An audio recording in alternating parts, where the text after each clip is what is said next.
है और मीठा नसीबों के पास आता है। बेगम तो इस बकरे का ख्याल रख और इसे टाइम पर चारा डाल। मैं गांव के हालात देख कर आता हूँ, कहीं इस बकरे को ढूंढते ढूंढते वो बिट्टू इस गांव में ना आ गया हो। ये कहकर मीठा वहाँ से चला जाता है और फिर नसीबो बकरे को चारा डालने जाती है। जैसे ही वो कमरे का दरवाजा खोलती है तो वो बकरा नसीबो को जोर से टक्कर मारता है। नसीबो दूर जाकर गिरती है और बकरा वहाँ से भाग जाता है। हाय मेंबर की इतनी जोर की टक्कर मारी है, हाय बकरा भाग गया, मीठा मुझे नहीं छोड़ बेबेगा। बकरा भागकर गांव के बाजार की तरफ चला जाता है। सब लोग इतने सेहतमंद बकरे को देखकर बहुत हैरान होते हैं। फिर वो बकरा भागता भागता चौधरी के खेतों में आ जाता है, जहां ताजा सब्जियां उगी होती हैं। बकरा गुस्से में भागता हुआ सभी खेत खराब कर देता है। उस बकरे की इस तबाही पर गांव वाले देखकर बहुत गुस्से में आ जाते हैं।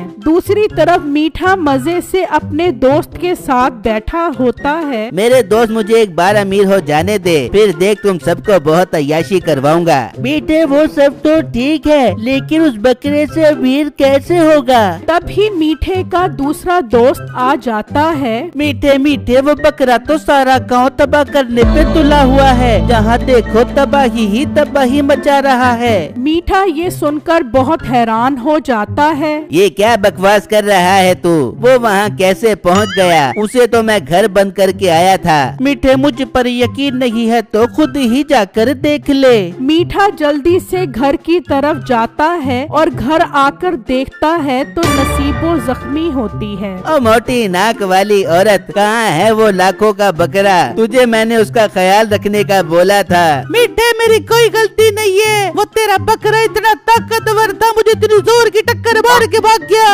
मीठा घर से निकलता है और अपने दोस्तों को लेकर बकरे को पकड़ने के लिए जाता है। दूसरी तरफ ये खबर बिट्टू के गांव में भी पहुंच जाती है। बिट्टू जल्दी से ये खबर चौधरी साहब को बताता है, फिर दूसरे गांव की तरफ निकल जाता है। जबकि वो बकरा एक दरख्त के पास खड़ा घास खा रहा होता है तो मीठा और उसके दोस्त उसे पकड़ने के लिए उसके पास जाने लगते हैं तो वो बकरा वहाँ से भाग जाता है। चलो उसके पीछे, हमें हर हाल में उसे पकड़ना होगा, वरना मुझे लाखों का नुकसान हो जाएगा। सरदार के खेत तो उसने तबाह कर दिए हैं, अगर ये बकरा सरदार को ना दिया तो वो मुझे नहीं छोड़ेगा। तभी वो बकरे के पीछे भागते हैं और भागते भागते थक जाते हैं और उसे पकड़ने का एक मंसूबा बनाते हैं। मीठा एक जाल रास्ते में बिछा देता है और उस पर चारा डाल देता है। बकरा जब इस चारे को खाने आता है तो वो उस जाल में फंस जाता है। फिर मीठा और उसके दोस्त उस बकरे को गाड़ी में डाल देते हैं। बिट्टू छुपा ये सब देख रहा होता है। वो जैसे ही गाड़ी में बैठते हैं, बिट्टू जल्दी से आता है और टायर पंचर कर देता है और गाड़ी नहीं चल पाती। बिट्टू जल्दी से गांव के और लोगों को भी ले आता है। देखो देखो गांव वालों, ये सब चोर हैं। ये हमारे गांव हरिपुर से हमारे चौधरी साहब का बकरा चोरी करके आए हैं। भाई चोरों की वजह से हम बहुत शर्मिंदा हैं। हम सब गांव वाले आपसे माफी मांगते हैं। आप अपना ये बकरा ले जाओ। और हाँ मीठे, सरदार साहब बहुत गुस्से में हैं अपनी फसल तबाह होने पर। बिट्टू बकरे को वहाँ से ले जाता है और गांव वाले मीठे के दोस्तों को जेल में बंद करवा देते हैं और मीठे को लेकर सरदार के पास आ जाते